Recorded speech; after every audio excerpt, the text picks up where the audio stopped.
Hello minasan, ohayo gozaimasu. Ah, malamig po ngayon dito sa Japan. So, for daily video, ah, papasok ngayon po kami. Ako lang pala.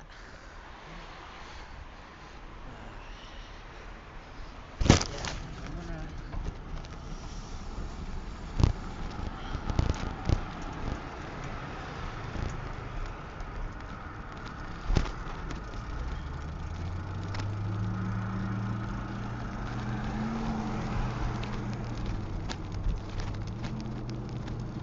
So, almost 5 minutes lang pala yung layo ng company namin sa aming apartment. Pero kahit gano'n, napakalamig pa rin po. Buti na lang wala kami dun sa lugar na kung saan nag-yelo. Kasi kung nandun kami, sobrang lamig pa talaga. So, pasalamat na rin kami dahil di baling puntahan na lang namin yung lugar na nag-i-snow. Kasi mahirap po talagang pumasok sa trabaho kapag nag-yelo talaga. So, blessed pa din kami dahil nandito kami sa lugar ng hindi gaanong nag-yelo. So,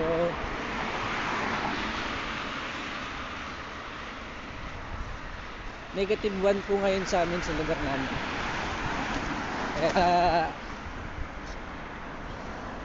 Sa labas malamig, pero pagdating sa trabaho sa amin sobrang init dahil labang nga po yung aming trabaho.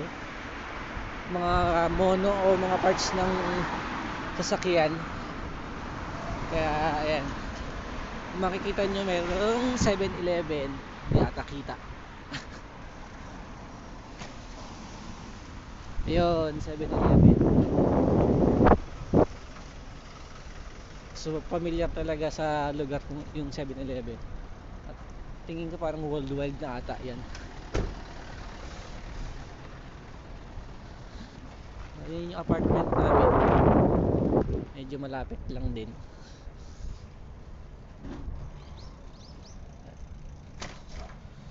Ayan, ito na yung kaisya namin.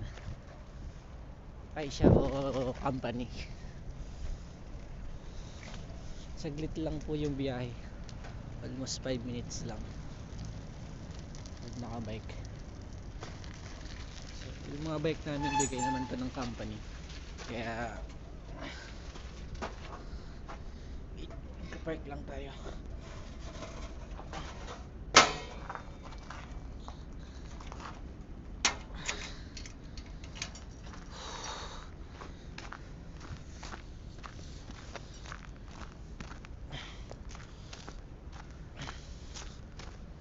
Naglagay ng panlagay sa ting at sobrang lamig.